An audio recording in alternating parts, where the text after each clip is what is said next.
Magandang umaga po sa ating lahat. Good morning, and we are now going to start our webinar on how to be cyber safe in this pandemic.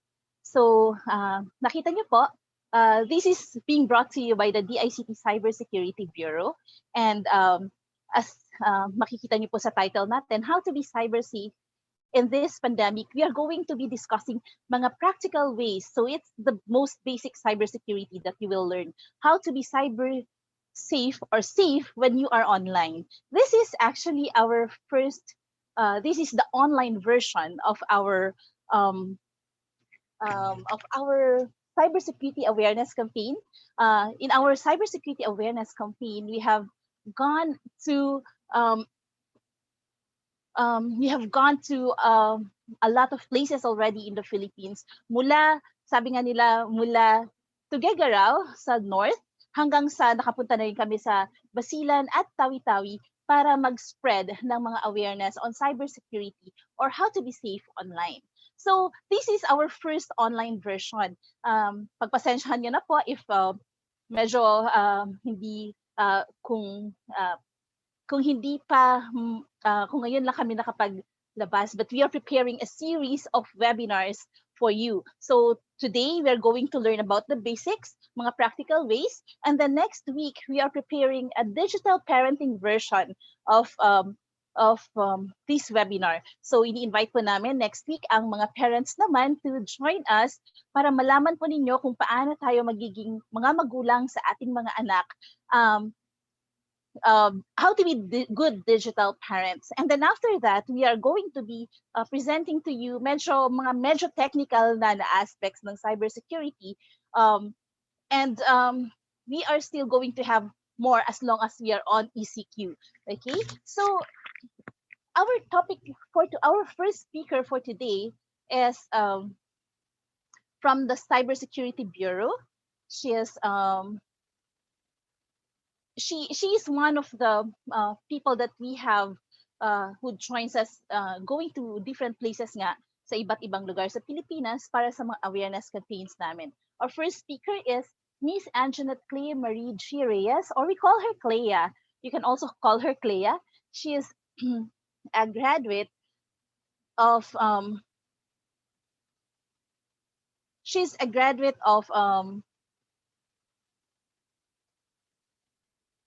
she graduated with a bachelor's degree in consular and diplomatic affairs from the De La Salle College of St. Benilde. And although she has an international affairs degree, she immediately started her cybersecurity journey with the DICT in 2016. She is also a graduate of the International Executive Course on the Application of International Law in Cyber Operations in Bangkok, Thailand, and qualified for the alumni workshop on the international law norms and capacity building measures applicable to cyber operations in Singapore naman. She is also an alumna of the Cyber Investigative Training course conducted by the FBI, and she was trained under the Asia Pacific Information and Security Training course in Seoul, South Korea. Ladies and gentlemen, please welcome our Public Information Education and Communications Lead of the DICT Cybersecurity Bureau, Ms. Playa Reyes.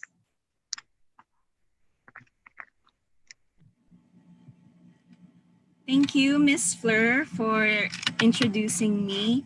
Good morning, everyone. Welcome to this Cybersecurity Awareness Webinar. Again, my name is Playa, and I am part of the Cybersecurity Bureau. And like what Ms. Fleur said, I will be discussing about cybersecurity and the cyber threat landscape, both locally and globally. Okay.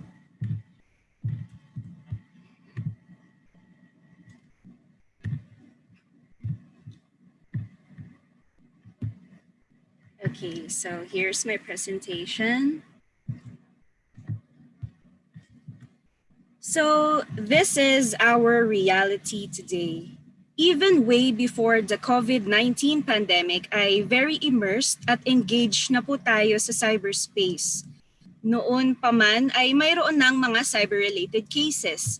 Hindi naman po bago sa atin ang online classes or online teaching at ang work from home. And of course, hindi rin po bago sa atin ang online dating. So yung mga LDR po dyan or yung mga may long distance relationships, sanay na po kayo sa pagtelebabad po. Ano?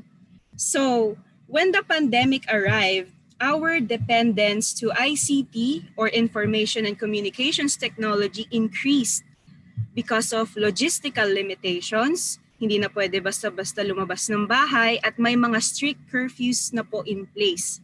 Mas lalong naging reliant tayo sa ating mga gadgets. And this data from We Are Social backs up the notion how we grew very dependent to the internet.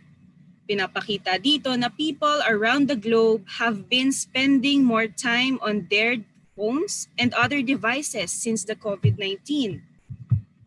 There is a 76% increase of using phones. Ayan po, sa mobile phones. Nakikita po natin 76%, 45% in using laptops, 32% on desktop, and so on. Even the use of smart TVs and game consoles have increased, as well as smart speakers and smartwatches.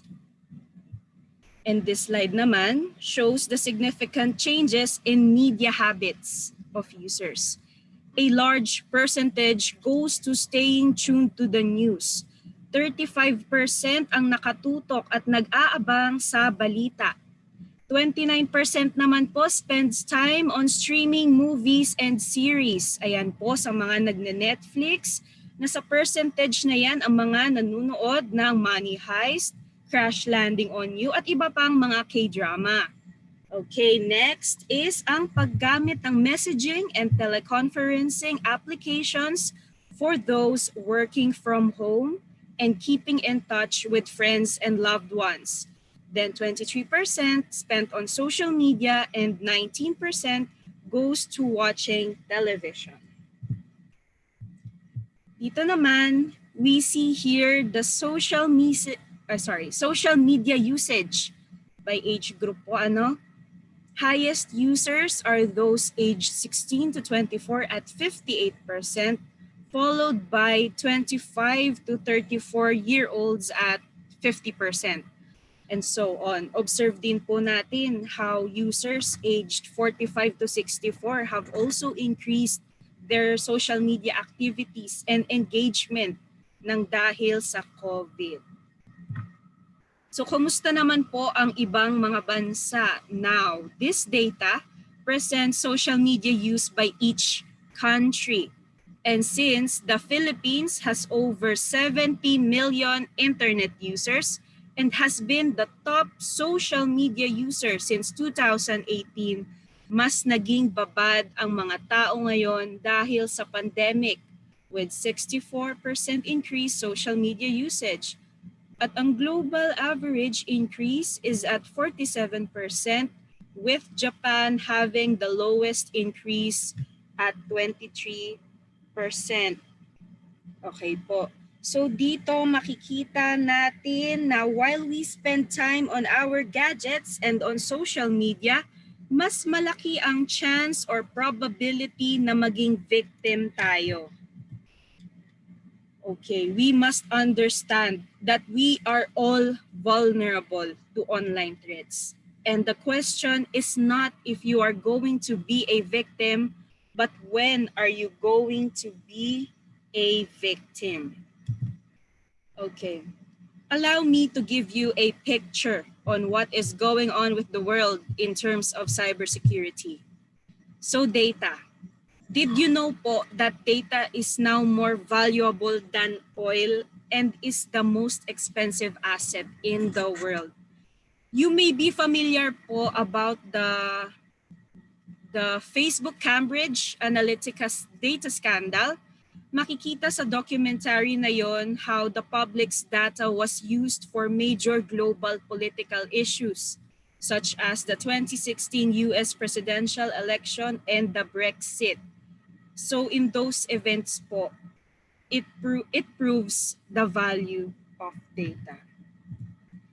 And ayan, in 2018, a data breach causing 1.5 million medical records were stolen from SingHealth, Singapore's major health system, that even the Prime Minister's data was stolen. We are vulnerable that even a very cyber advanced country like Singapore can suffer a major data breach. Again, it's not a matter of if you will be attacked, but when. Ito naman po, 4 years ago, the Central Bank of Bangladesh fell victim to one of the largest cyber heist in history at involved ang Pilipinas dito. 81 million US dollars ang napunta sa RCBC, which led to the RCBC Senate probe in 2016, if naaalala niyo po. The infamous heist was linked to a malware attack known as DICT that compromised the bank's software used to transfer funds. And again, in 2018, another cyber heist occurred where cyber criminals hacked the banks of 28 countries, including India's Cosmos Bank. They were able to get 13.5 million US dollars nang dahil sa malware infection po na bypass yung security features ng bank system. Okay, another global cyber attack that earned infamy for its impact. If you remember po yung NotPetya, it is a malware that initially, okay po, disguised itself as a ransomware. So ang meaning po nun, if nakapagbayad na ang victims sa cyber criminals, yung mga files na naapektuhan po will be decrypted. However, NotPetya is in fact a wiperware or a wiper malware, which means designed talaga siya para burahin yung files ng victim na even if nagbayad ang victim, their files will no longer be decrypted kasi it was already destroyed the moment na naapektuhan yon. And in 2017, around 50,000 company laptops of the Danish shipping giant Maersk was affected and its data got destroyed by NotPetya. Okay, because nasira po yung computer system ng Maersk, the ground staff had to manually check the containers kasi burado na po ang data nila dahil sa malware. Actually po, buti na lang around that time, nagka-power cut or power shortage sa capital ng Nigeria para hindi totally and entirely nasira yung buong network infrastructure ng Maersk. Next, here is a type of a sophisticated online scam.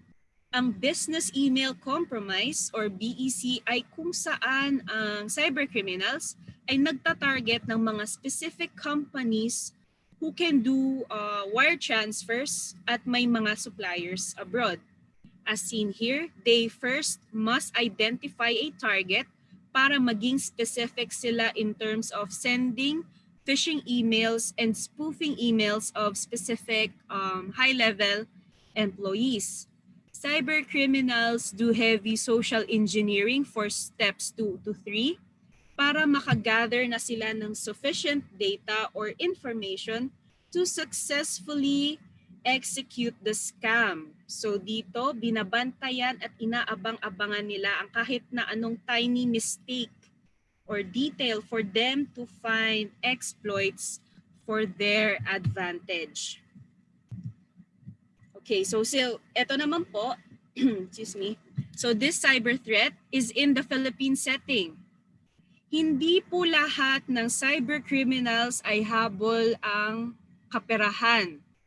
Okay po, ang iba sa kanila, they use cyber threats such as web defacement to further political goals, to display and promote their advocacy, or to spread fear, to assert what they think is right. So here we see the infamous Pinoy Lulzec defacing government websites.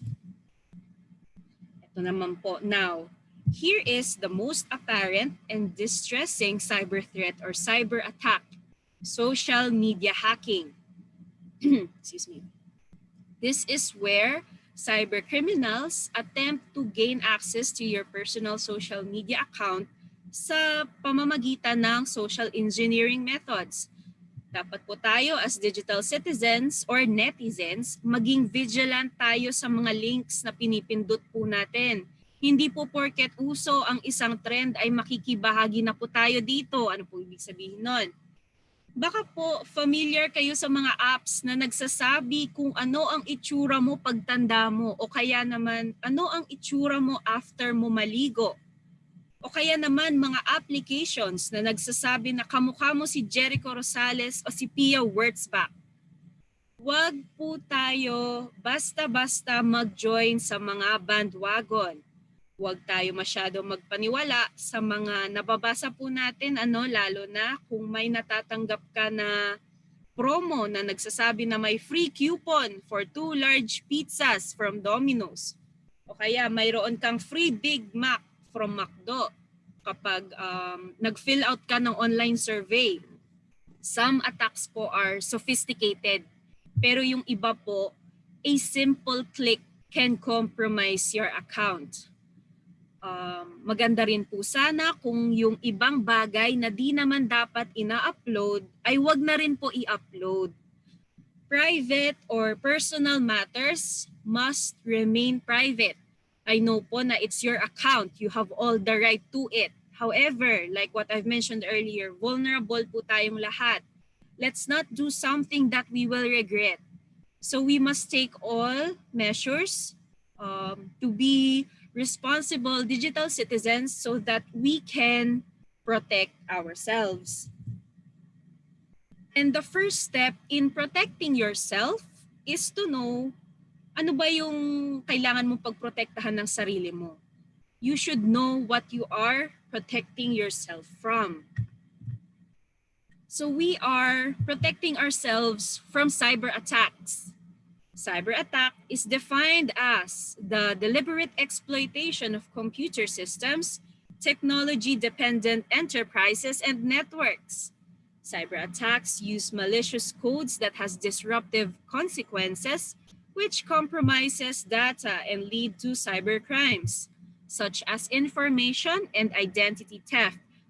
Simply put, a cyber attack is an assault launched by cybercriminals using ICT. And here are the common cyber threats that we should be protecting ourselves from. So first, we have malware. So kanina po sa mga global cyber threats, kung nakikita nyo po yung pattern, malware po ang reason kung bakit po na be-breach yung kanilang mga systems. So malware or malicious software intends to damage or disable computer systems. Next is hacking, which is the unauthorized or illegal access to data or information in a system, device, or account. Third is social engineering, which is the psychological manipulation of people into performing or doing actions. So dito po, you basically do things that lead the person to give you the details you need, whether it be confidential or sensitive details. Next, ang spoofing. Ang spoofing naman po ay madalas sa email naman po ito. This is a form of social engineering attack in which communication is sent from an unknown source disguised as a source known to the receiver. Basically, ang ginagawa sa spoofing ay pinepeke po ng cybercriminal ang email address ng isang tao na kilala mo upang lokohin o linlangin ka. Lastly, also a form of social engineering, we have phishing. It is the fraudulent practice of sending emails to induce or persuade someone to reveal his or her personal or financial information. Common po ang phishing sa mga promo o sa mga banking emails na madalas nagsasabi na kailangan mong i-update ang iyong impormasyon sa pamamagitan ng pag-click ng isang link na mukhang legit. More examples po later from our second speaker. So, ang DICT Cybersecurity Bureau nga po pala ay may ongoing anti-phishing campaign sa official Facebook page at Twitter account ng Bureau. We encourage that you share and take part of that campaign kasi po mas mabuti na po yung maraming aware, lalo na sa krisis ngayon, madami po ang mapagsamantala. Ano naman po ang cybercrime? Also known as a computer-related crime. It is a crime that involves a computer and a network. So the computer may have been used in the commission of a crime or it may be the target. So cybercrime excuse me, and cyber attack are interrelated terms. The difference is in the motive. Some cyber attacks, like yung kanina, yung web defacement, may goal sila in which may involve a political stance or personal advocacy or beliefs. Ang cybercrime naman, it is done solely for personal gain. Some cyber attacks may be cybercrimes. And this slide shows you the evolution of crimes. As you can see, conventional or traditional crimes has transcended to the cyber world. All crimes listed in the conventional crime column may be similar doon sa mga cyber crimes. However, as we have defined cybercrime, the samples on the right are done through ICT. Okay. And here we see cybercrime data from 2013 until the half of 2019. Cybercrimes have only ever continued to increase through the years. And the top cybercrimes in the country is online libel and online scam. So despite the discussion on cyber threats and cybercrimes, here we have cybersecurity balancing or counteracting those.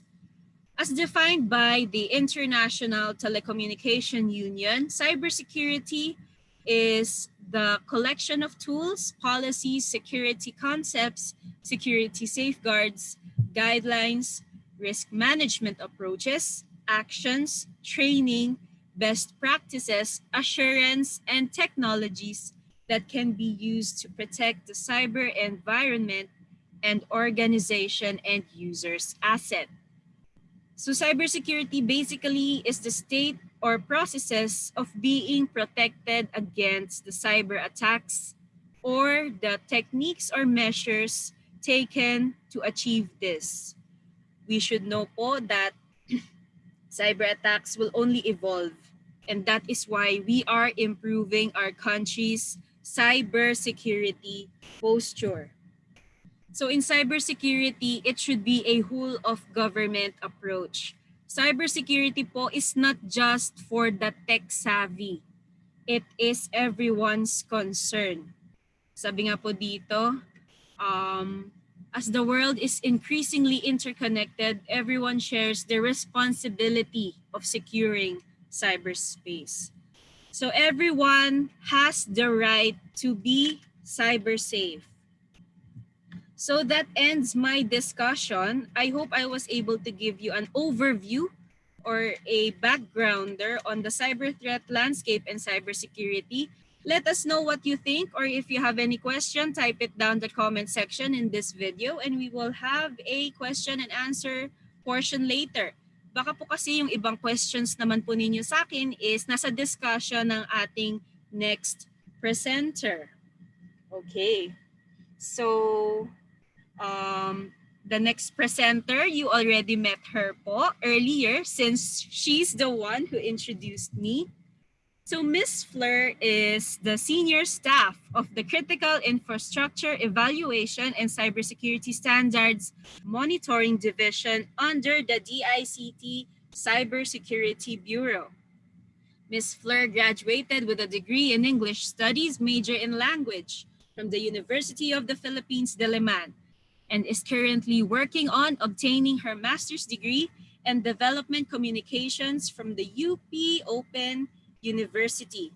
She is also a graduate of Cyber Law International's executive course on international law in cyber operations in Bangkok and was qualified to attend the alumni workshop on international law, norms, and CBMs in Singapore.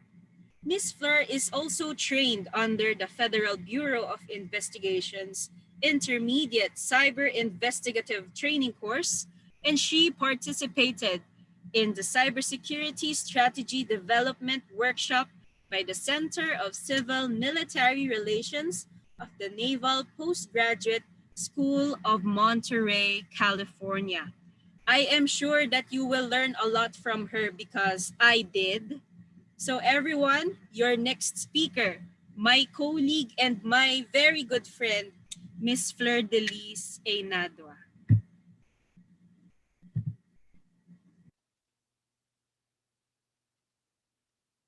Magandang umaga po. Nagbabalik ako. And I will be presenting to you, kanina nalaman ninyo kung anong nangyayari sa cyberspace ngayon. Playa presented to you the current cyber threat landscape.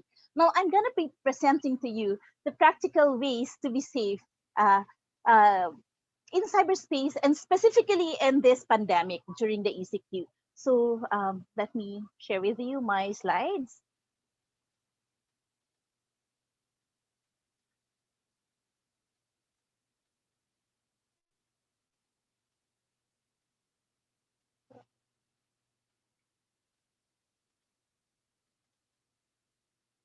Okay, so how to be safe amidst the COVID-19 pandemic.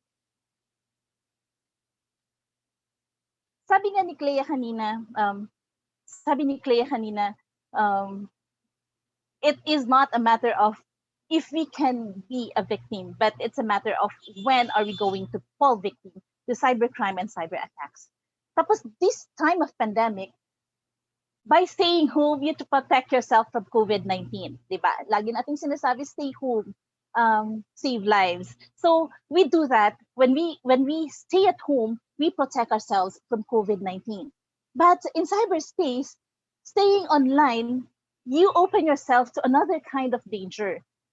At ano yung danger na yon? Ito yung mga diniscuss ni Clea kanina, yung mga cyber attacks and cyber crimes. Sabi nga nila, zero risk does not exist. Ito yung another version ng it's not a matter of if, but when are you going to be a victim. So ito naman yung akin, zero risk is non-existent. So knowing how cyber criminals think and attack could prevent you from turning into another victim. And sa mga sitwasyon na to, actually, ang pag-rush natin, yung lagi tayong nagmamadali, and yung kakulangan natin sa awareness, this make for a perfect setting for a successful cyber attack or cyber crime. So ngayon, didiscuss ako ng ibang mga cyber threats na na-mention na ni Clea kanina, but I'll be discussing them in depth, pero I will be trying to explain them in layman's term. Hindi muna tayo technical ngayon. Pa-introduce natin tong mga threats na to sa inyo in layman's term para maintindihan po natin kung ano yung mga dangers na meron sa internet. Okay? So, unang-una is ransomware. Ano ba ang ransomware? Kanina, nagbigay si Clea ng example about the NotPetya ransomware. So, ang ransomware is a subset of malware in which the data on a victim's computer is locked, typically by encryption, and payment is demanded before the ransom data is decrypted and access returned to the victim. So makikita ninyo sa next slide po, eto, do you remember this? Eto ang WannaCry cyber ransomware. Ang WannaCry in 2017, ang daming natakot kasi it was well publicized. Though hindi siya yung pinaka-maraming damage na ransomware that existed, pero isa to sa mga well publicized. So in the Philippines, nung malaman natin yung WannaCry, ang daming natakot. Bakit nga ba naman hindi? Everybody is vulnerable, di ba? So ano yung in-attack ng WannaCry ransomware? Yung WannaCry ransomware, in-exploit nga ang vulnerability ng mga operating systems ng Windows, yung mga mabababang version. So, yung mga updated, hindi nila kaya kasi may mga security measures. So, yung mga na-hack nung time na yon are those that use the lower version, the lower OS version of Windows. So, nung na-attack sila, eto yung pinadala na message sa kanila. Okay? As you can see, may instructions kung ano yung nangyayari sa files nila, sa computer nila, paano nila ma-recover yung files, and then nakita nyo sa left side ng screen, may time. Okay? Parang bomb, no? May time limit. So, and then they were asked to pay in Bitcoin. Bakit Bitcoin? Kasi sa Bitcoin kasi hirap din i-trace kung sino yung mga nagtra-transact. Okay? So mas may security siya. So kaya karamihan ng mga ransomware, almost all of the ransomwares, sa Bitcoin nangihingi, in Bitcoin ang hinihingi nilang ransom. So what is the difference between ransomware at yung mga iba pang mga attacks, okay? Iba pang malware. Sa ransomware kasi, yung mga wild malwares kasi hindi mo alam na na-attack ka na unless yung pag nag-try ka na mag-open, nakita mo, okay, apektado na yung files ko. But in ransomware, the hacker lets you know na na-attack, that you are being attacked because they are asking for something else, okay, in return. So yun ang ransomware. So what should you do if you become a victim of ransomware? Unang-una, turn off or unplug your device as this stops the encryption process. Kanina, nung in-explain ni Playa yung tungkol sa Maersk, na logistics company, nung time na ina-attack sila, nung na-realize nila that they are being attacked by a ransomware, pinaghuhugot nila yung mga connections nila. So yung mga nahugot pa nila, yun yung mga na-save pa nilang mga files. But yun, so yung pinaka-first step mo pag na-attack ka, may ransomware, unplug your device para kung connected ka man sa mga network, yung ibang nakakonect sa networks mo, hindi na maabot nung ransomware. Okay? And the next one is report the attack to authorities. For example, mga computer emergency response teams natin. Sa isang company or isang sector, dapat meron tayong computer emergency response team. This is actually what we are working on in the protection of our critical information infrastructure dito sa Pilipinas and also our government agencies. Ina-encourage namin lahat ng mga government agencies and critical information CIIs infrastructure to have their own certs. So ano yung certs? Sila ang first line of defense or sila yung nag-respond dun sa mga cyber attacks like nito. So report to your cert or contact a company that specializes in cybersecurity. And then the most important one, tulad din ng mga nangyayari in actual, never pay ransom, di ba? May national policy tayo na hindi tayo magpe-pay ng ransom pag may nakidnap, as it will only encourage the cyber criminals and you are not even sure if your files or data will be recovered. Just like in NotPetya, kung nag-pay man sila ng ransom nila, hindi rin nila sure na mababalik sa kanila, mag-decrypt yung mga files na na-encrypt. Okay? So that's what happened in NotPetya. Hindi pa rin, naging wiperware siya. We wipe out lahat ng files at even if they paid for it, wala na yung mga files. So, yun, pag na-ransomware tayo, yun ang mga dapat natin gawin. Okay, yung pangalawa natin is man-in-the-middle attack. Okay, this occurs when a hacker inserts itself between the communication of a client and a server. One of the famous type of this is session hijacking. I will show to you yung paano yung itsura ng man-in-the-middle attack, okay? So, nandito yung ating hacker sa gitna. And then halimbawa ikaw na gumagamit ng computer tapos yung web application na ginagamit mo. Okay, I'll give you an example para medyo makarelate tayo as ordinary citizens, mga non-tech people. Halimbawa, pupunta ka sa isang cafe, okay? Pupunta ka sa isang coffee shop tapos naki-connect ka sa internet. So yung hacker, pwede akong mag-inject, pwede kong i-hack yung connection mo dun sa kinokonnekan mong network. So pwede ko siyang i-spoof, kunyari, mag-appear ako na siya yun, at doon ka makakonect sa akin. Akala mo, legit yung connection mo.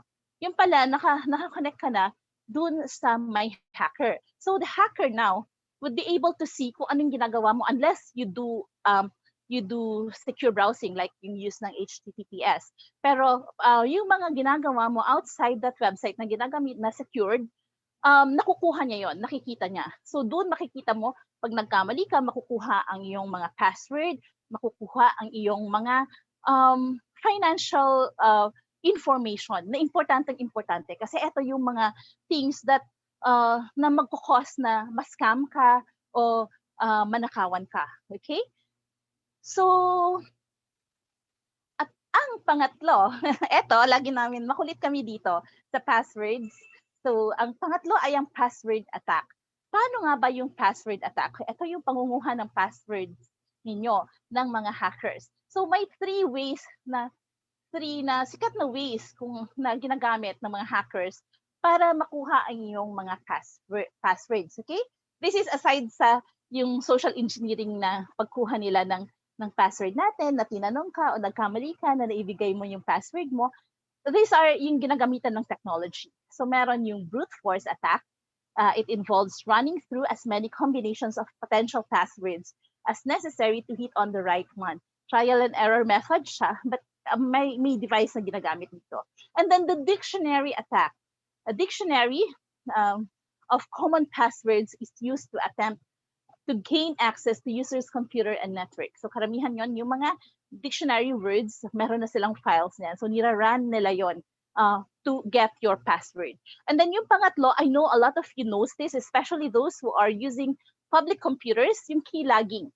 Okay? So for example, ako hacker, tapos gusto ko makuha yung mga password mo, tapos halimbawa, public computer, internet cafe. Okay? Pwede akong hindi alam nung nagbabantay na naglagay pala ako ng keylogger. Okay? So, lahat ng mga tinatype mo doon, including passwords, nakukuha ko yon, na-harvest ko. So that is keylogging. It relies on getting a piece of malware onto your computer that watches what you're doing and keeps track of what you type, sending that information to a hacker. Okay. So, yun yung tatlong ways na ginagamit ng mga hackers. Iba pa yung sinasabi ko nga kanina na social engineering na pagkuha ng mga passwords ninyo. So, how long does it take to crack your password? Feeling nyo safe na safe ang inyong mga password. But look at this table, okay? Pag personal info daw yung ginamit mo, interest, relatives, it would only take manually 5 minutes para mahulaan ang password mo. Using social engineering, manually, mga 2 minutes lang, makukuha na. American Dictionary, 1 second, makuha na. Kasi i-run lang nila yung dictionary app nila. And then, yan. So, another one, similar din, eto, how long does it take to crack your password? So, pag numbers lang, pag 3 characters lang, instantly makukuha nila kayo. Hanggang 8 pag numbers lang. Pag upper and lower case letters, hanggang 7 characters, instantly din nila makukuha yun. 8 characters mo, 13 minutes, and so on. Okay? Nakikita nyo, ganito na kabilis mahulaan ng mga passwords ng mga tao. And that is why we always tell everyone to safeguard hindi lang safeguard your password, but use a password that would make you safe. Okay? So sa isang article that came out in February of 2019 sa The Register, sabi nila the use of an 8-character Windows NTLM password is non-existent na because it can be cracked in under 2.5 hours. At habang tumatagal, mas nagiging high-tech ang technology natin, nagiging mas mabilis nilang ma-decrypt ang mga password natin. Mas mabilis nilang manakaw yung mga passwords natin. Okay? So, remember, 8-character password is already dead. Okay. So, sa next natin, yun, kanina pa ako nagsasalita about social engineering. Ano nga ba ang social engineering?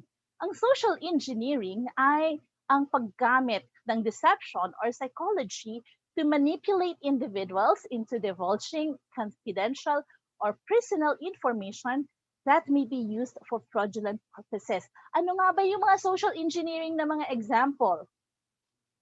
Okay.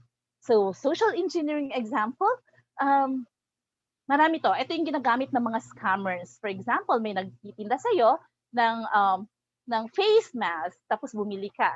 So, willingly mo binigay kasi nag-uusap kayo eh. So, willingly mo binigay sa kanya yung pera mo and all. Tapos nalaman mo na yung scam ka pala. So, most of the scams use social engineering. May component na, human component na ginagamit and psychology. Okay? So, gusto kong makita nyo itong video na to and see how social engineering works. This is one of my favorite videos. Pinapanood ko siya lagi.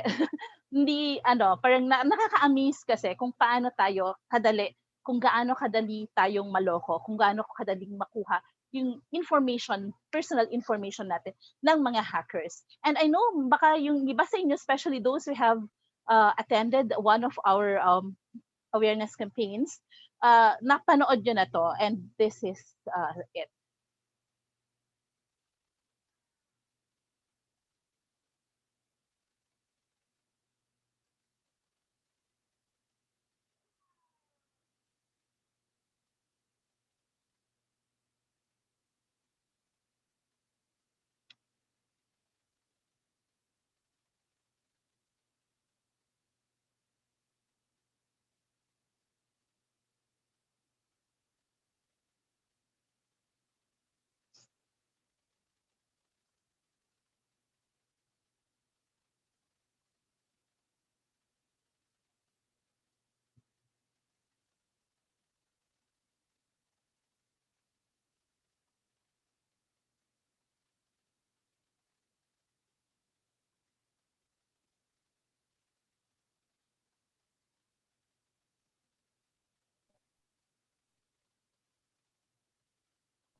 Okay, sorry. I think hindi niya naririnig yung sound. Let me do it again.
I'm sorry. I think hindi, sorry guys, I think hindi lumalabas yung yung sound. Hindi, walang sound yung video kanina. So I'll just skip that one. So makikita nyo ngayon on your screen is another example of a social engineering attack, okay? For example, kaibigan ka lang, bro, I saw your PIN code at ATM. What is it? It's 1818. No, bro, it's, you idiot, it's 1515. So ikaw na mismo ang nagbigay. Ikaw na mismo ang nagbigay um, ng PIN mo, okay? So that is social engineering. May apologies kanina na hindi nag-on yung sound ng video. But if you want, you can check the video on YouTube. It's an example of a phishing attack. It's voice solicitation or phishing, pero in voice naman. So, yun. Okay. So, our next one is phishing. Ito ang isa sa mga pinaka sikat na form ng social engineering. It's still under social engineering. So, ano yung phishing? A phishing is a target or targets are contacted by email, telephone, or text message by someone posing as a legitimate institution to lure individuals into providing sensitive data such as personally identifiable information, banking and credit card details, and even passwords. Okay? So, ang phishing, I think marami sa inyo ngayon alam to, familiar to, especially those who have bank accounts. Because ngayon, dahil nga ECQ, hindi tayo makapunta sa iba't ibang lugar to pay our bills, to send money to someone. So, mas madalas natin ginagamit ang ating mga bank applications. So, kaya ang dami ding nagiging biktima. For example, akala mo yung bank mo, sinendan ka ng legit na email kasi may logo talaga, tapos ang ganda ng pagkakasulat, pero hindi pala, hindi pala yung legit na bank mo. So we have to be very careful when inspecting an email coming from our banks or any other service providers. Kailangan laging isipin natin na hindi ito from our banks because number one, ang bangko ay hindi manghihingi ng personal information natin over phone or over sa internet lang. You have to go to the bank mismo or you can use sa apps mo mismo. Okay? So pag medyo naghihinala ka na, then don't do kung ano yung mga actions na hinihingi niya. And usually, yung mga phishing emails na to, nag-ask din for you to hurry up. Okay? May time limit na binibigay. Hurry up, kailangan mong ma-provide or ma-complete itong process na to in this certain amount of time. Okay? So example niya, ito. It's an email from Amazon, kunyari. But then, if you check it, yung check yung email address where it came from, it has to be yung official na email talaga ng organization or ng service provider mo. And then, nakita mo, sabi niya sa dulo, 'di ba, parang may warning that you have to do this.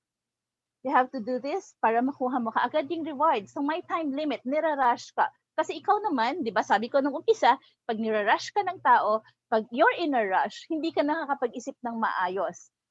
Nagde-decide ka ng basta-basta. So, yun yung mga vulnerabilities na tinatake advantage ng mga hackers when they do phishing. So, yung next natin na cyber threat is the DOS and DDoS attack. Ito ang denial of service at yung mga distributed denial of service attack. Paano ba to nangyayari? It uses, sa DOS, sa denial of service attack, it uses one computer and one internet connection to flood a targeted system or resource, okay? So for example, yung website ng isang government agency, nangyari na to in the past. Website ng isang government agency na nagbibigay ng service, okay? So ginagawa nila, pina-flood nila yon ng activities hanggang sa sobrang ma-overwhelm ang system, hindi na siya makagalaw, hindi na siya maka-function as what is expected of him. And then the distributed denial of service attack naman, it uses multiple computers and internet connections to flood the targeted resources. And the goal is always to render the website or service ng ina-attack nila inoperable. Okay? So for example, ginagawa ng mga hackers yung pag ayaw nilang maging mabilis ang pag-issue halimbawa ng mga business permits ng isang website o isang agency, government agency. So ina-attack nila yung network noon para ma-overwhelm siya, hindi na siya makapag-perform. Okay, so ganito yung itsura ng DDoS attack. So distributed denial of service attack. So ito yung attacker, the one yung mukhang alien. So halimbawa, yung attacker, actually gumagamit sila dahil 'di ba gumagamit siya ng maraming computers. Pero isa lang yung computer niya. Ginagawa niya, ina-attack niya, nagsasend siya ng hinahack niya yung mga ibang computers or networks. Okay? Tawag doon sa mga networks na yon, they are called mga bots or zombies. Okay? So yung mga networks na yon, sila naman ngayon yung nag-attack doon sa victim. So sobrang dami nila, na-overwhelm ang system ngayon, hindi na siya makagalaw. So ganun yung system ng DOS at ang DDoS attack. Okay? So yun, karamihan nangyayari yan, especially if you're working sa mga offices ninyo at kailangan nyo mag-deliver ng service using a network or using computers. Okay. So, ang next natin, how do you protect yourself? So, yun yung mga diniscuss ko kanina, yun yung mga lagi nating na-encounter, especially if we work or work from home nga, lagi tayong nasa bahay ngayon, but we do work. Okay? So, yun yung mga na-encounter natin. But how do we protect ourselves? Unang-una, backups. Lahat ng mga files ninyo, mag-backup kayo. If you have your files sa laptop ninyo, bumili pa rin kayo ng mga external drives para i-backup ang inyong mga files. Okay? And pwede rin kayong gumamit ng cloud. So you see, balik tayo sa ransomware. Sa ransomware, pag na-decrypt, pag na-encrypt nila yung mga files mo at hindi na nila binalik, at least you have a backup. Hindi mo malulose yung mga files mo. Yung mga importanteng files mo, meron pa ring backup. So, you lose nothing. Okay? So, ganyan din sa atin. For example, may mga important files tayo. Pag nasira man ang ating mga drives or laptops or nanakaw ito, meron pa rin tayong backups ng mga importante nating mga files na ginagamit natin sa office at kung sa ano-ano pa mga essential activities that we do. So, always guys, you back up, okay? Pangalawa, you should use secured browsing. You should use HTTPS to get extra encryption. Kanina, diniscuss ko yung tungkol dun sa man-in-the-middle attack. So, for example, pag gumamit ka ng mga public Wi-Fi, to be sure na hindi ka nagiging biktima ng ng man-in-the-middle attack, gumamit ka ng HTTPS in the websites that you visit, okay? Kasi pag gumamit ka nun, it makes it, you are sure that that website is safe.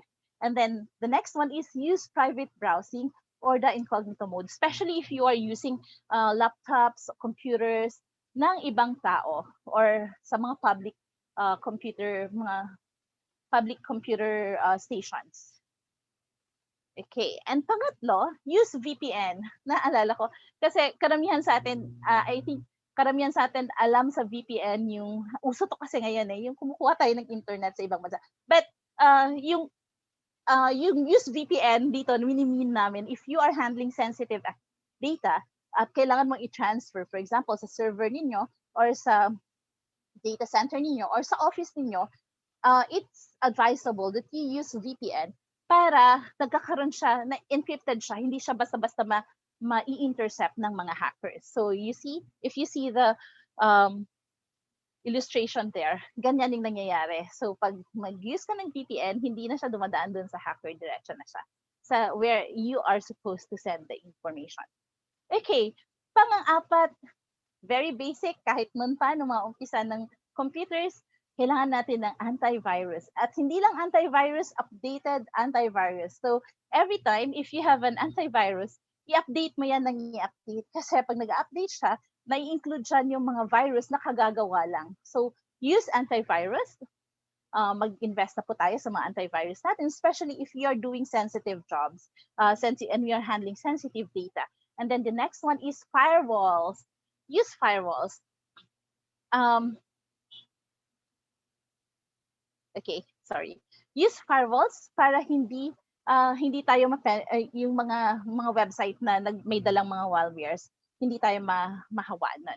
Okay, And the next one is the use of strong password. Kanina, paulit-ulit na lang tayo, strong password, strong password. Aside sa dapat hindi mo pinamimigay yung password mo, you also have to use strong password. Use different passwords for different accounts. Kasi pag gumamit ka ng password sa Facebook account mo at yung password na yon ginamit mo din sa YouTube account mo, sa email account mo, then pag na-hack ng hacker ang Facebook mo, na-hack niya na rin yung ibang accounts mo. Okay? So we suggest that you use different passwords for different accounts. And then use a 12-character password o mas mahaba pa if possible. Kasi nga, di ba, the 8-character password is dead. So kung gusto mo na medyo mas matagal, ma-hack ng hacker ang password mo, malaman nila yung password mo, you have to make it more difficult for them. And then, use a combination. Pag gumagawa ka ng password, wag lang yung kung ano yung ilalagay mo. Wag lang yung password. Yan na. Okay? Yun yung karamihan natin na ginagamit. Password 123, admin 123. Okay. So, use a combination of uppercase and lowercase letters, numbers, and special characters. Always use them. Wag lang yung letters lang or numbers lang. And then, sabi nga nila, isa ito sa mga bagong gusto nilang paggawa. Instead of using passphrase, you use passphrase or other techniques. So using passphrase instead of password, for example, combination of 5 words, for example, 5 words na hindi pareho, na hindi related. For example, kitchen pencil, dance, TV, and Facebook. Okay? So, pag kinombine mo yung 5 yon, mas mahirapan sila kasi passphrase na siya, hindi lang siya isang word. Okay? And then, other techniques na sinasabi ko, depende yan sa kung anong techniques gusto mo. Like, for example, me, I have a native dialect. So, pwede akong gumamit. Halimbawa, I'm Tausug. I can use Bahasa Sug in my passwords. So, instead of using an English word, gagamit ako ng Tausug word ngayon. Because mas mahirap yun. Mas mahirap. Wala yun sa dictionary eh. Wala sa English dictionary. So, mas mahirap siyang ma-decrypt malaman ng hacker. Okay. And then another one is, this one is also, like for example, if you have a favorite song, kunin mo lahat ng first letter of each word of the first paragraph o first sentence ng first line ng song na gusto mo. So, para mas madali mo rin siyang matandaan, pero mahirap siyang malaman ng hacker. Okay? So, yun. Kung meron pa kayong mga ibang techniques, there are a lot of techniques out there. Kailangan nyo lang talagang mag-research and mag-try, okay? Para tingnan kung medyo secured na ba to, okay? And then, use a reliable password manager. Okay. So, papakita ko sana sa inyo tong video na to. Kaya lang since we don't have sounds, you can look for this video kung paano na social engineer ng ang mga Americans who participated in this experiment. Kung paano na nakuha ang passwords nila without parang wala lang, simpleng conversation lang, but they were their passwords were revealed. Okay, so ano na natin yan? So next, you have to secure your devices. You have to be careful of what you plug into your devices. So pag meron kayong mga USB dyan, mga flash drives, flash disk, huwag nyo basta-bastang sasaksak na lang sa mga computers niyo. You have to run a test, okay? Scan nyo muna. And then don't mindlessly install third-party applications directly from the internet. Okay? So ano yon? For example, meron naman tayong Play Store and iTunes, okay? So pwede tayong kumuha doon. Pwede tayong mag-download ng mga apps there. Huwag na tayong kumuha ng mga third-party applications. Third-party applications yung mga APKs na nakukuha natin on the internet for free kasi minsan may bayad sila sa mga app stores. Tapos ginagawa natin, kumukuha tayo ng gumagamit tayo ng APK to put it in our devices. So we discourage that kasi usually kaya nga siya walang bayad because it comes with something, okay? It might come with a malware and yun nga, mga virus or trojans or horses, any type of malware. Okay. So next is don't forget to patch your computer systems. When we say patch your computer systems, lagi kayong mag-update. Hindi lang computer systems, pati mga cellphones ninyo, pati mga apps ninyo. Continue pag may mga updates, update na kayo kaagad because those updates also contain mga security measures, mga security updates for your devices, for your apps. So, yun.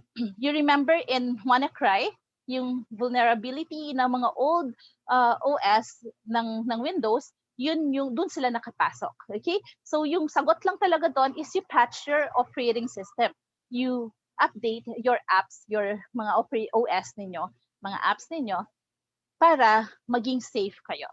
Okay, and then the last one is be mindful in connecting to free Wi-Fi networks. Katulad nga nung sinabi ko, you have to, we suggest that if you connect to public Wi-Fi, you don't access yung mga financial accounts ninyo kasi baka dahil doon makuha yung mga passwords ninyo or any other information that you're not supposed to give out. Okay? So be mindful in connecting to networks na hindi sayo. Okay, and then the next one is secure your online accounts. Use two or multiple factor authentication. Pag halimbawa sa Facebook, they have that. And also, lahat ng mga social media apps meron nun. Kung hindi nga two, meron pang multiple factor authentication. Mas maganda yon kasi every time that somebody tries to get into your account, you are sinasabihan ka ng system that somebody is trying to access your account. So, yon, maganda siya kasi pag may ganun na, you can immediately change your password pag meron kang prompt na ganun at hindi naman ikaw nag-access nun. So, there. And then set your social media settings to private. Kung hindi naman yan business or hindi nyo kailangang makita ng lahat ng tao na kahit hindi nyo kakilala. Kasi it's better that mga kakilala nyo lang yung nakakita ng mga pinopost ninyo. Kasi sometimes hindi natin alam na may mga private and sensitive data na pala tayong napopost sa mga Facebook accounts natin, even sa mga photos. Okay? So, yun. And add only people you know, related yun dun sa set your SOCMED to private. I'm sorry.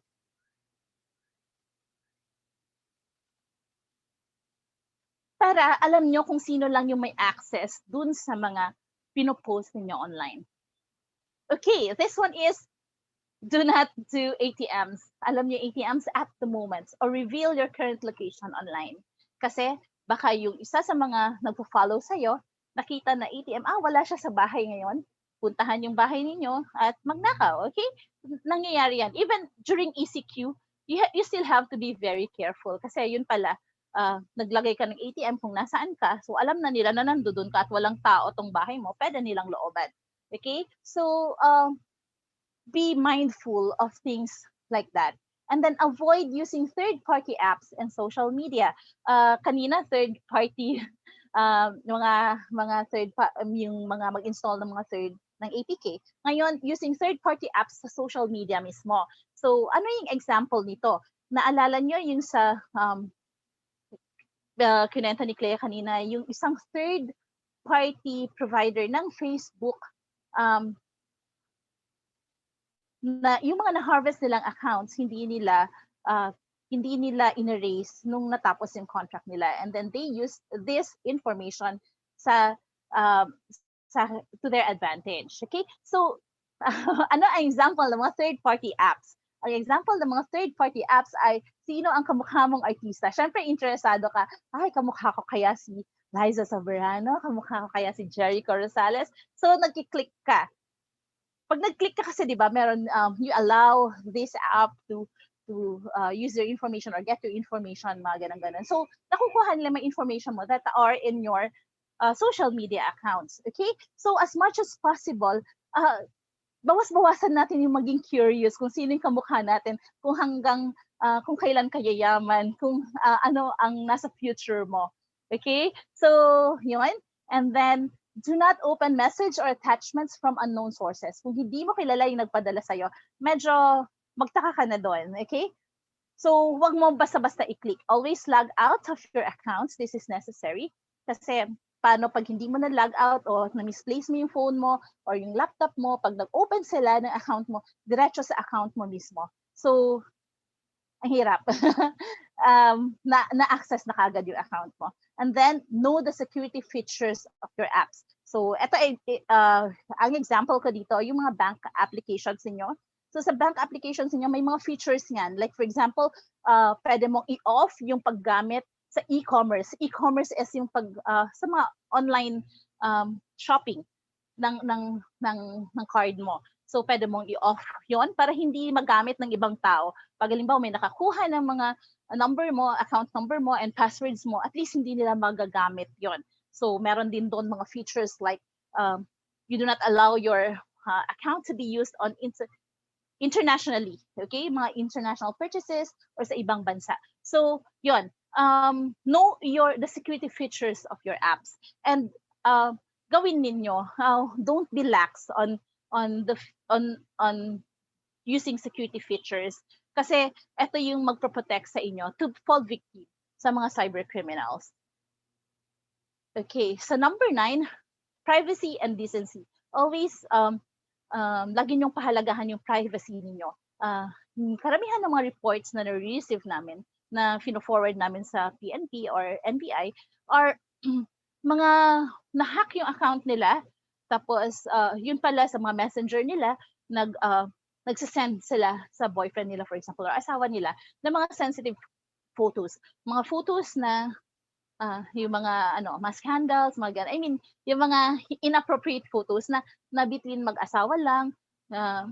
Pero sinesend nila yon sa social media na hindi nila alam na pwedeng ma-hack yung account nila at magkaroon ng access doon ang hackers or ibang tao. So, if you have a photo or a video na feeling mo, ito yung lagi kong yung basehan. Kung feeling mo, hindi mo kayang makita yon ng parents mo, don't post it online, don't send it to other people using SOCMED dahil pag lumabas yon, mas malaki yung consequences on you.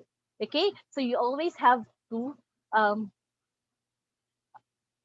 give importance to your privacy and yung decency in dealing in your social media accounts.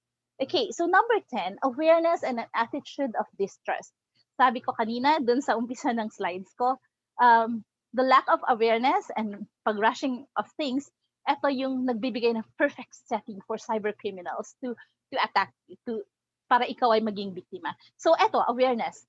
As much as possible, alamin niyo kung ano mga latest trends sa cybercrime and mga cyber attacks para alam niyo kung paano protektahan ng mga sarili ninyo. And then, always display an attitude of distrust. Yung maging praning ka. Sa lahat ng bagay, sa lahat ng sinesend sa'yo, maging praning ka. For example, may nag-send sa'yo on sa messenger mo, free Domino's Pizza. Ito, nag-happen to. Free Domino's Pizza if you register. Click ka naman. Hindi ka parang nagtaka na dahil nga friend mo siya, kinlik mo ka agad. Hindi mo alam, i-lead ka ng message na yon to a phishing site. Sasabihin, okay, answer this survey. After this survey, we need your data and then forward mo to sa mga friends mo bago mo ma-receive yung voucher mo for a free pizza or free 2 pizzas. Yung ganon. So, maging praning kayo sa mga ganon. If nag-doubt kayo, if in doubt, wag nyo nang gawin. Okay?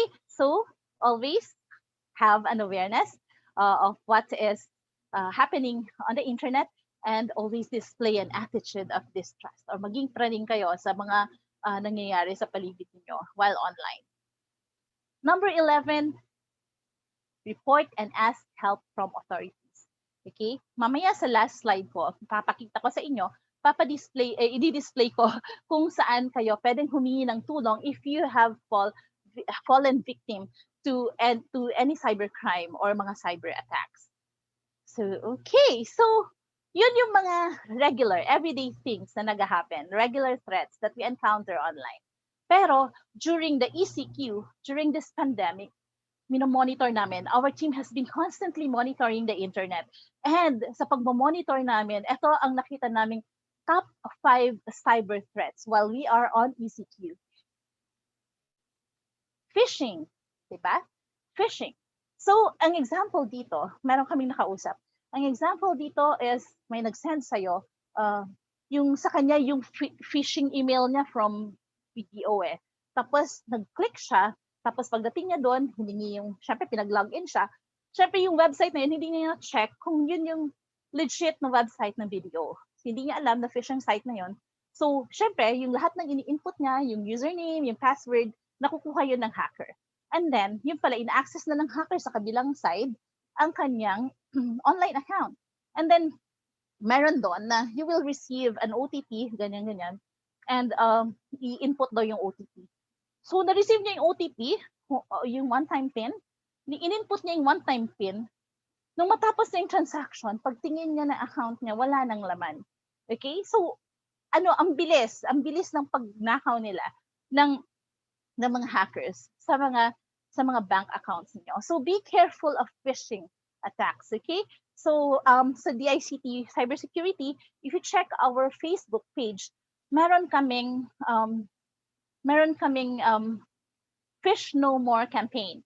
Okay? Doon, hindi lang namin sinasabi kung anong dapat ninyo sa gawin pag naka-encounter kayo ng phishing emails, but tinuturuan namin kayo kung paano ma-recognize ang mga phishing email. If you have not encountered it yet, punta kayo sa Facebook page namin and see all those campaigns, mga examples na nilabas namin. And we would like you to participate kasi yung first namin, nire-release kasi muna namin yung example, tapos pinapahanap namin kung bakit, yung mga telltale signs that it's a phishing it's a phishing email. Okay?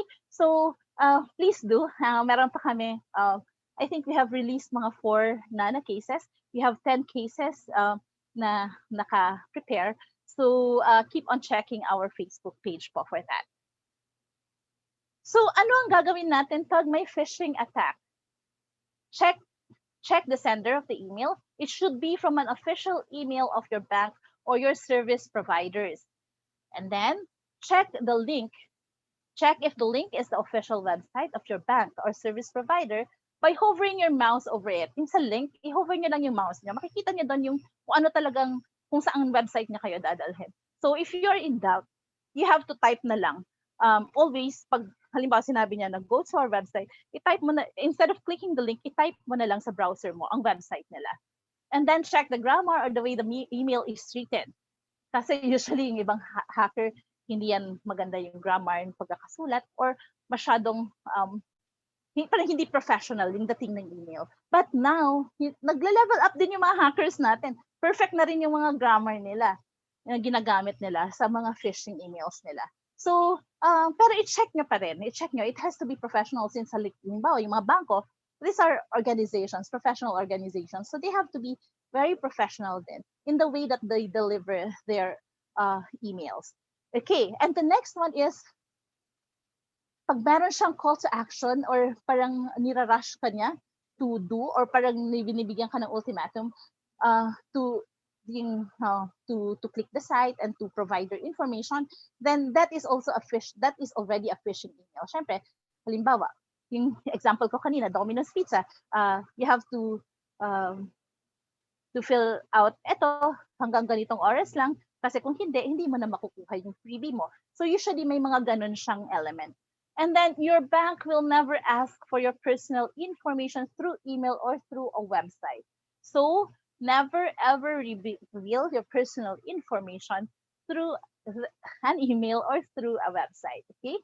And then do not click on external links sent to you. So dapat tandaan natin yung mga bagay na yon. Para this ECQ, yan, actually, lahat tayo alam ko merong mga nare-receive na mga ganyan. For this ECQ, we will be safe from phishing attacks. Okay, so we have also encountered a lot of social media scams. Madami yan. Unang-una sa online shopping, yung mga nagbebenta online sellers. Dahil nga, syempre, kailangan natin ng mga mask, minsan PPE. So, kailangan natin ng mga medical supplies na ito para makaiwas sa COVID.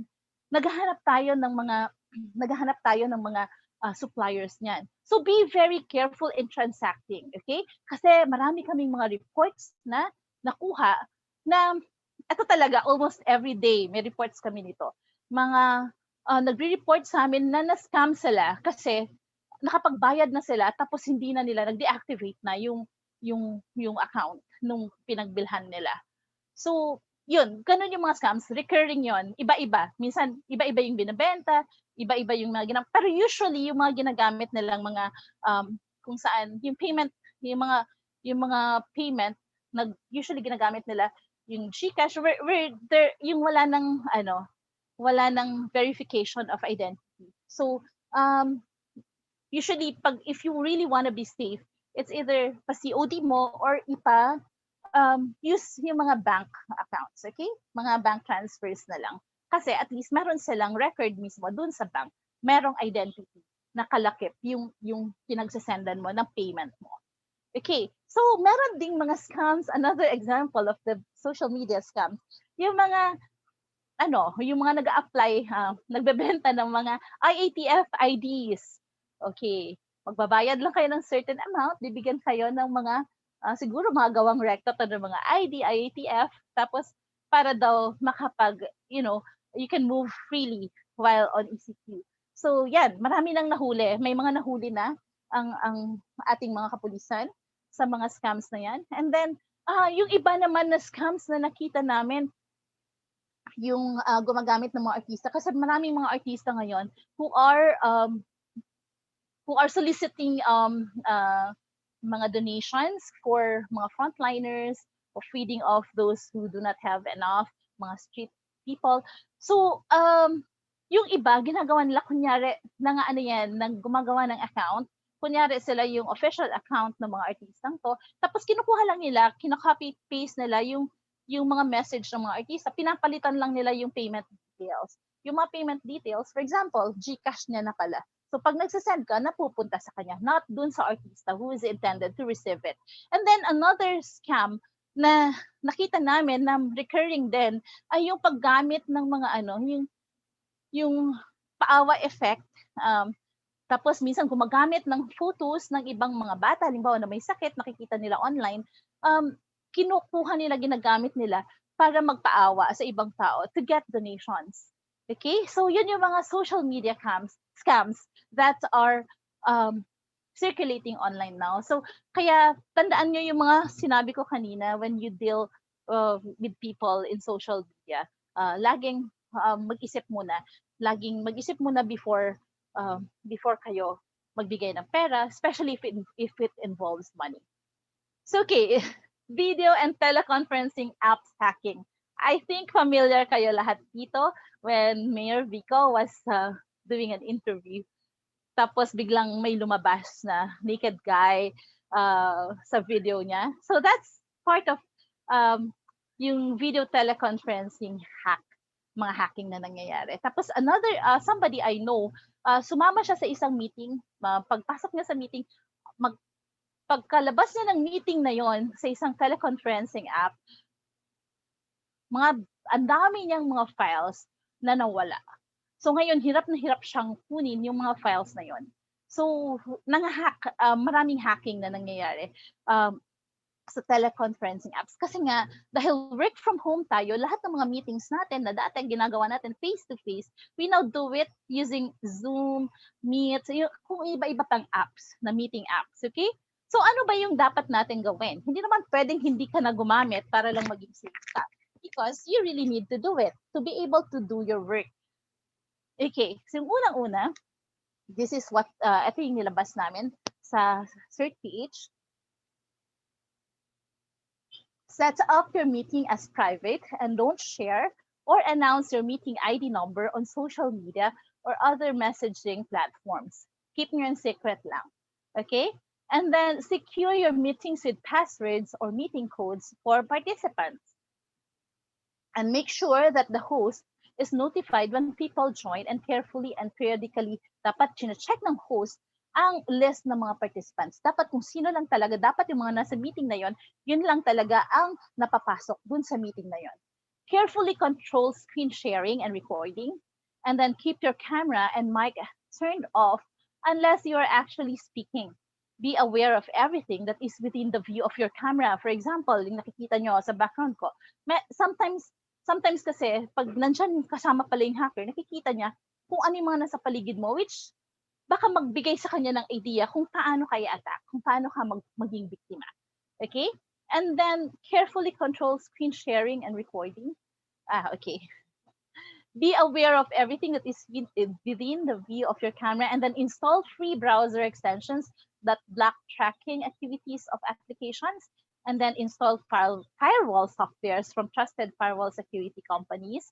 And when not in use, cover your webcam, as some hackers have the capability to turn it on without you knowing. Kaya makikita nyo, especially those in IT, pakikita nyo yung mga laptops nila may cover sa webcam. Hindi siya naka-expose. Precisely because hackers can access it, okay? And then, pinaka-importante, regularly update your app. Kasi pag nag-update sila, may mga security features din na nadadagdag dun sa apps na yon to keep you safe when you're using it. Okay, so yung pang-apat is fake news. Ang fake news kasi nakakadagdag yan ng panic sa atin. So we already have enough panic because of COVID, okay? So ngayon, na-realize to, actually, when they were crafting the Bayanihan to Heal as one act, nakita nila to. So that's why they included it sa Section 6, letter F of the Republic Act 11469, or the Bayanihan to Heal as one act. Sinabi doon that individuals or groups creating, perpetrating, or spreading false information regarding the COVID-19 disease crisis on social media and other platforms, such information having no valid or beneficial effect on the population and are clearly geared towards promoting chaos, panic, anarchy, fear, or confusion, and those participating in cyber incidents that make use or take advantage of the current crisis situation to prey on the public through scams, phishing, fraudulent emails, or other similar acts. Okay, so na-criminalize na ngayon.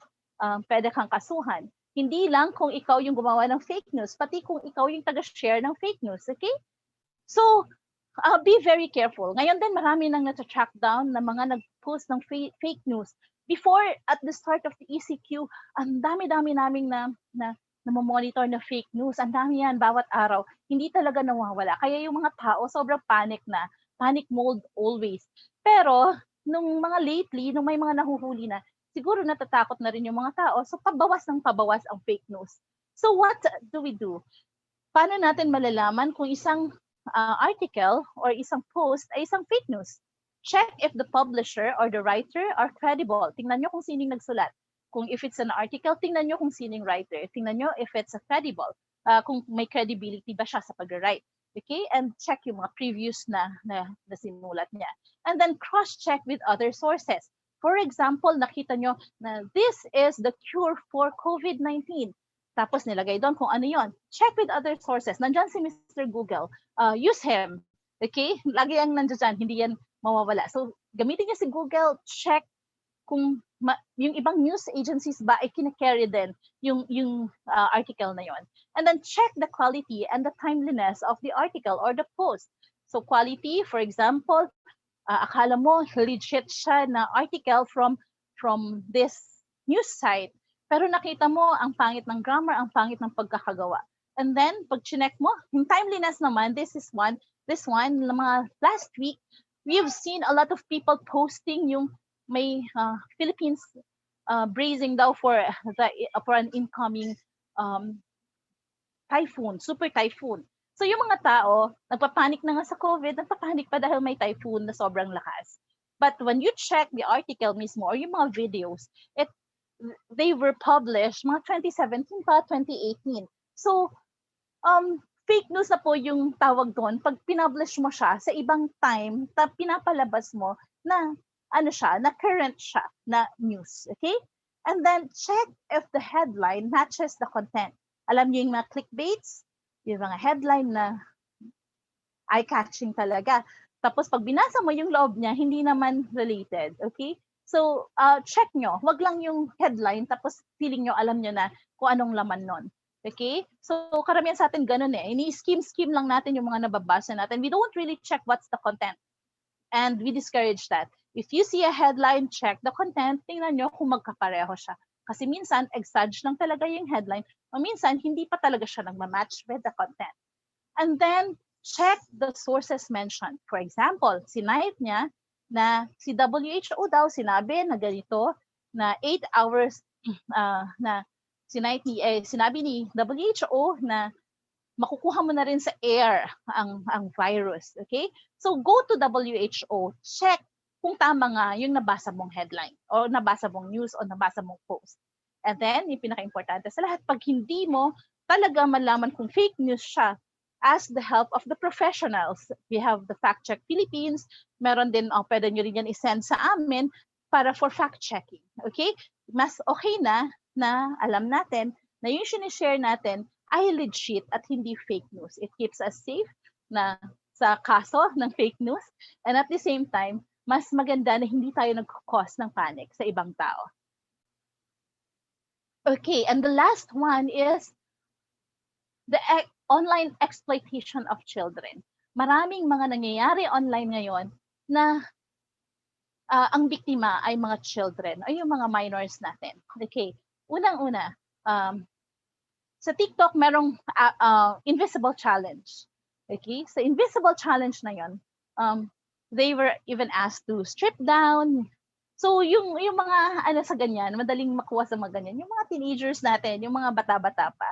So nag-strip down kasi akala nila invisible nga naman. They didn't know that it can be reverse engineered. Pwede siyang baliktarin at makita yung buong original photo. So pag nakita yung original photo, i-expose na yung private parts mo. So isa yun sa mga threats na nakikita namin.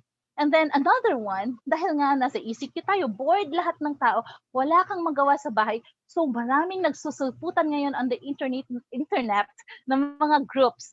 For example, yung I think baka yung iba sa inyo member nito, yung online rambulan, yung mga ganon, okay lang 'yon kung kung if you are promoting, para libangan, yung mga ganon. Kaya lang minsan habang nagmo-monitor kami, nakikita namin na kawawa yung mga bata. Merong mga pedophilia na nagpo-post, tapos yung mga doing mga indecent acts kasama ang mga minors, mga bata mismo. So yun po yung hindi natin kasi pinopromote kasi inaano na po natin ng rights ng mga kabataan natin at maraming ganun. Tapos marami, like for example, isa ding mga post na ganyan, nakikita ninyo, ginagamit ang pictures ng mga bata para, kunyari, binebenta, yung mga ganon. So, yung mga bata, exposed, yung mga bata during this time, mabilis, na-exploit din sila.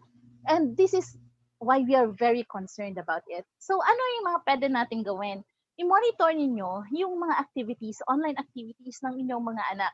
I-monitor ninyo ang mga activities nila kasi usually kahit naman nasa isang bahay kayo, hindi nyo alam kung ano yung mga kinakalikot nila sa mga phones nila.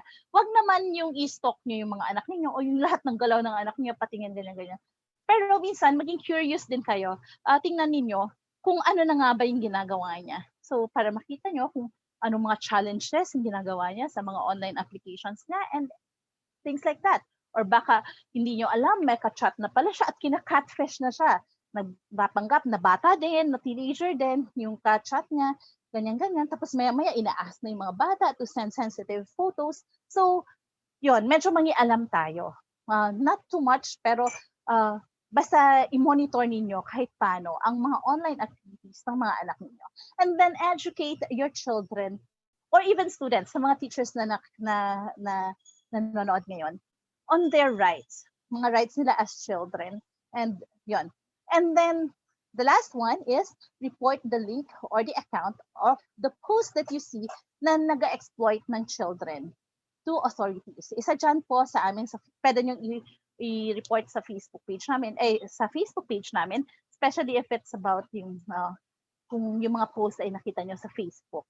And then if it's not under our jurisdiction, inaano po namin, i-refer po namin kayo sa tamang authority para i-manage yun.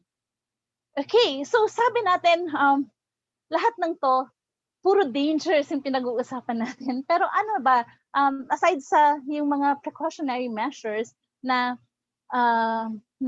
binigay namin sa inyo, pag naging victim na ako, ano yung laban ko? Okay, that's why we have the cybercrime law, or RA 1175. It was enacted in 2012, pero it was only in 2014 that nag-ano siya, na fully effect, nagkaroon ng full effect because of the online libel na provision. Okay, so what are the offenses na under the cybercrime law? Ito yung unang group niya is offenses against the confidentiality, integrity, and availability of computer data and systems. Kasama dyan ang illegal access, illegal interception, data interference, system interference, misuse of devices, and other offenses, including aiding or abetting in the commission of cybercrime. So, for example, hindi ikaw gumawa ng cybercrime, pero tumulong ka, naging way ka para makomit yon, then you are also liable. For example, mga sex videos, instead na pag nakita mo, i-report mo or do nothing about it, sinishare mo ka. So you are helping and doing the cybercrime. Okay? Pangalawa, yung second group natin ay mga computer-related offenses. Ito yung computer-related forgery, ito yung computer-related fraud, computer-related identity theft, and then yung third part is consent-related offenses like cybersex, child pornography, unsolicited commercial communications, and libel. And also, any other crime na nakasaad sa iba pang mga batas, especially the revised penal code of the Philippines, ay considered siya as a cybercrime when they are done using the computer or networks or digital devices. Okay? So, ano pa yung mga ibang laws that help us in prosecuting cybercrimes? So, noong 1992, we have the Special Protection of Children Against Abuse Act. Ginagamit natin yan. And then in 1998, na-enact ang Access Device Regulation Act. And in 2000, nagkaroon tayo ng Electronic Commerce Act o yung E-Commerce Act. Okay? Yung focus niyan is yung mga commerce, ibig sabihin mga transactions online lang. That includes yung mga pagbebenta. And then the third is the Anti-Trafficking Act in 2003. In 2004 naman, we have the Anti-Violence Against Women and Their Children Act. And then in 2009, Anti-Child Pornography Act, twin law, and then the Anti-Photo and Video Voyeurism Act. And in 2012, another twin laws were enacted. Ito yung Data Privacy Act, and then yung Cybercrime Prevention Act of 2012. Okay? So, for example, bigyan ko na example kung bakit natin ginagamit yung ibang laws that are not under the cybercrime protection. For example, yung cyberbullying is not under the Cybercrime Prevention Act. Hindi siya kasama sa mga cybercrimes. But then, hindi ibig sabihin nun na pag na-cyberbully ka, ay you are not, hindi ka pwedeng ma-punish. Pwede kang ma-punish under the Anti-Violence Against Women and Their Children Act. Okay? Pwede kang gumamit ng ibang batas para ma-prosecute ang gumawa ng crime. Okay, so what you are seeing on your screens now are the points of contact ng mga pwede ninyong hingan ng tulong if you encountered cyber attacks or cyber crimes. Okay, so unang-una, let me be specific on this. We only have 2 law enforcement authorities on cyber crimes. So, pag kailangan mo mag-file ng kaso, you have to either go to the Philippine National Police Anti-Cybercrime Group o tinatawag nating PNP-ACG. Makikita niyo po dyan ang kanilang number and email address. And then, yung isa pa is the National Bureau of Investigation Cybercrime Division or NBICC. So, pag naka-encounter kayo o naging biktima kayo ng cybercrimes, pumunta po kayo sa kanila to file your cases. Okay? And then, pag sa yung DICT naman, nandito kami for cybersecurity. So, everything that has to do with protection, online, under po namin yan. And then we also have the CICC, the Cybercrime Investigation and Coordination Center, Coordinating Center. Hindi pa po siya fully functional, pero hawak din po ng DICT ang kanyang function ngayon. So any technical problems, like for example, na cyber attack kayo, tapos hindi na kayang solusyonan ng company ninyo or organization ninyo, and if you are a CII or a government agency, you can contact DICT, our CERT-PH. This is our National Computer Emergency Response Team. Ang pinaka-official and national CERT po ito ng Philippines. So, ang tawag po natin sa kanila, CERT-PH. CERT-PH.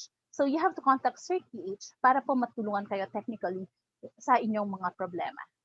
So, yon. Sabi nila, cybersecurity is not expensive compared to the cost of having a cyber attack. I hope po, eto na yung end ng slide ko.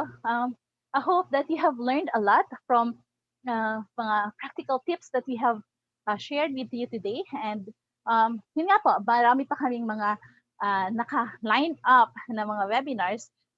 We would want to prepare them for a more technical presentation or webinar po in the future.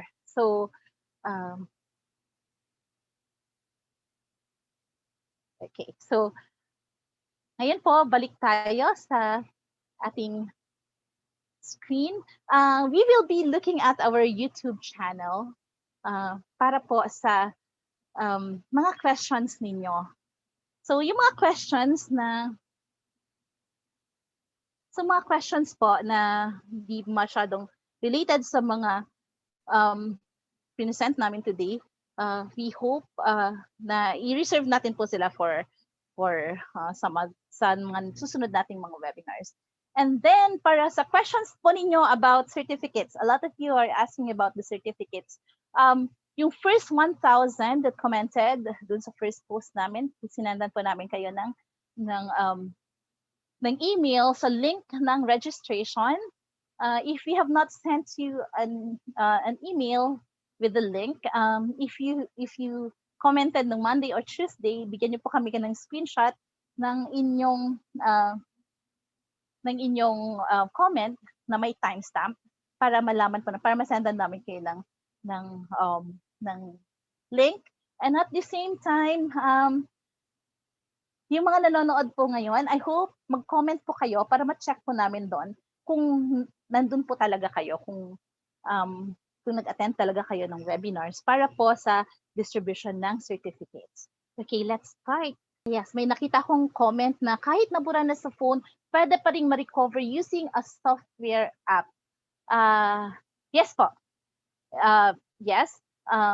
Kaya lagi namin sinasuggest na if you do not want mga sensitive photos na makuha ng ibang tao, kahit dinilit nyo na po yan sa phone ninyo, tapos halimbawa binenta ninyo yung phone ninyo, pwede po niyang maparestore lahat ng mga in-erase ninyo dyan.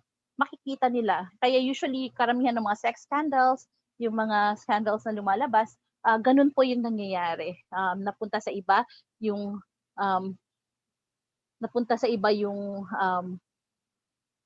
mga devices nila, tapos na-restore. Meron tayong different na nag-comment, different passwords at for different accounts.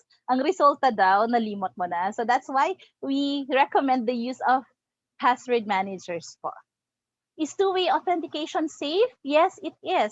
Mas safe kaya po namin siya sinasuggest that you use two-factor authentication para pag may nag-access nga ng account niyo, for example, Facebook account niyo or email account niyo, you will be prompted by your device na merong nag-access sa ganitong account mo. So that way, ma-check mo kung ikaw nga ba talaga yan o ibang tao at if necessary, mapapalitan mo yung password mo kagad para hindi na nila ma-access yung account. That's about the VPN, the Play Store. Sabi namin yung mga Play Stores, yung mga apps on Play Store, safe po yan. Just don't use mga APK. Yung sa question on Zoom as an app, yung kanina pong shinare ko na mga dapat nating tandaan, dapat gawin when using this meeting apps, yun po yung gawin ninyo. Yung Zoom naman po is they nagre-release sila lagi ng mga patches, ng mga new na mga updates po. Okay, paano ko po sila kakasuhan kung fake news po sila? Pwede na po kayo yung mga pinakita ko kaninang mga mga points of contact kung saan kayo pwede magreklamo, pwede na po ninyong i-report doon. What are the interventions made by DICT Cybersecurity in addressing fake news spreading online? So during the buong CQ po, during the quarantine period, nagmo-monitor kami, constantly monitor fake news online, and nire-report po namin yon sa isang task force that we are part of. And then, ano pa yung iba namin ginagawa? Like, sa mga awareness seminars na ganito and mga infographics, nagre-release po kami niyan for people to be aware para maiwasan po ang pag-spread ng fake news. Fleur, hello. Hi, Playa. Maybe you can read then some of the questions, Clay, and then you can answer them. Sige po. Miss Fleur, naka-screen share ka pa po. Ay, okay, sorry. Sorry. Okay, may nag-question po, why is it that mas mataas ang social media use ng mga third world country kagaya ng Pilipinas versus first world country, Japan and US? May further discussion po ba sa source ng data nyo po? Okay, so kasi po, ang Philippines has been called the social media capital of the world because most of the social media users have engagement on their phones. Tayo po kasi very internet savvy po tayo. Yung mga parents, binibigyan na pong tablets yung mga bata pa lang, and sa school, ginagamit po minsan ang online platforms. So mas madali po tayong matuto. And tayo po kasing, so ano po that question, kung bakit tayo mas mataas ang usage, I think it has nothing to do with the level of technology. I mean, kasi po sa atin yun po as Filipinos. Tama po ba yun, Miss Fleur? Kasi tayo gusto natin connected tayo. We want to keep in touch. Kaya tayo mas ano pa po, Miss Fleur? Yes, yung Filipinos kasi mas mas ginagamit kasi natin ang social media and internet sa pag-contact natin sa mga loved ones natin. So, hindi lang siya mga business yung ginagawa natin online, pero mas madami yung personal, yung relationship, yung related sa mga relationships. So, kaya mas marami tayong na-suspend na amount ng time on the internet than other countries. And may nakita po ko, Ms. Fleur. Cellphone and mobile is not appropriate to children under 13 years old. Ayan, meron po kaming digital parenting campaign that will discuss more on that. Tama po, Ms. Fleur? Yes, meron tayong program din on that, and nakasaad doon kung ano yung mga screening time na appropriate for each age level. So, abangan niyo po yan next week. Maglalabas kami ng info anytime next week. Ayan, may follow-up daw po. So, as the social media capital, that implies we are more susceptible to cyber attacks. Any comments po? Well, that is the reason why we have been going around the country conducting cybersecurity awareness campaigns. Dito po sa campaigns namin, ang target po namin mostly is yung mga nasa school, yung mga students. Kasi sila po yung mas engaged. Kung naalala niyo po kanina sa presentation, ages 16 to 24 yung may pinaka-highest engagement sa social media. Okay, so hindi po talaga mawawala yung vulnerability natin na, ayun nga po, dahil mas tutok po tayo, it's true, we are more susceptible to cyber attacks. Kita nyo naman po, yung sa top 10 cyber crimes kanina, marami na rin pong cases. Merong nag-comment, lantad na lantad daw ang cybercrime, pero bakit parang hindi pinapansin ng authorities? If you are a victim po, kailangan yung mag-file, i-report sa authorities. So that's why yung maraming mga cybercrimes that remain to be yung mga kaso lang na hindi na-actionan because hindi po nire-report ng mga tao. They would just, mas okay na sa kanila yung na victim sila pero hindi ayaw na nilang to go through the process of going to your police stations para i-report yung cybercrimes. So we encourage everyone na pag na victim kayo, you go to PNP ECG or NBI to report your cases. And that way also, mas magiging mas accurate yung mga data natin on cybercrime cases. Meron pang mga additional, may mga naglalagay ng mga additional information dito. Don't post IDs with critical information. Tama po. Naalala po ninyo yung merong isang teacher na kakapas niya lang sa board and then nag-post siya ng ID niya. Maya-maya meron na siyang credit card billing. Ginamit pala yung ID niya to create an account. Yes po, may nag-comment si Manny Pacquiao daw ay laging ginagamit sa scams. Marami po kaming nakita niyan. How to file a case in shopping sites na nakabayad ka na ang customers at hindi nila ma-deliver ang products na binili. Pwede po kayong punta sa PNP ECG at ang kasong pwede nyong gamitin ay yung E-Commerce Act po. We still have 10 minutes to answer your questions po. Ms. Fleur may nag-ask, gaano po ka-secure yung mga free Wi-Fi sites ng DICT? Okay, ang recommendation po kasi namin dyan, wag po kayong mag-open ng online banking using free Wi-Fi. Wag kayong maglalagay ng mga confidential information when you are connected to the free Wi-Fi. Yeah, and also, yung sinabi ko kanina, kung DICT Wi-Fi po namin, of course, it's safe. Pero yung sinasabi po namin, paano kung merong mga hackers that does man-in-the-middle attack, di ba? So, akala nyo, you're connecting to our Wi-Fi, pero yun pala, you're connecting to another Wi-Fi na ginaya niya lang, in-spoof niya yung Wi-Fi namin. So, yun po. Mag-iingat tayo sa ganun. Kaya yung lagi namin sinasabi, wag yung sensitive info. Yung ibang suggestions niyo po for DICT, we'll take note of that. Okay. Nakikita niyo po sa sa YouTube app sa YouTube natin sa comments. Meron din pong sumasagot yung mga colleagues namin sa inyo para sa mga katanungan ninyo. Sabi ng mga comments, TikTok pa more. Be very careful po. If you have mga sensitive data, mga sensitive na ginagawa sa mga phones niyo or devices, wag na lang po kayong mag-download ng app na to. But if you have already downloaded them, maging na lang po kayo, maging vigilant sa paggamit nito. Okay, I think nasagot na namin yung karamihan ng mga questions. Thank you for being with us today. Sana po makuha pa rin namin yung suporta ninyo sa mga susunod pang mga webinars that we have na inaano namin na that we have prepared for you. So next week po, mayroon tayong webinar on digital parenting. So if you are interested in paano magpalaki ng mga anak ninyo in this digital age, in-encourage pa namin kayo na manood po, mag-join sa webinar namin na yon. Okay, so maraming salamat. Maraming salamat, Playa, for speaking, for sharing with us today about the landscape, cyber threat landscape globally and in the Philippines. And see you po next time. Maraming salamat po.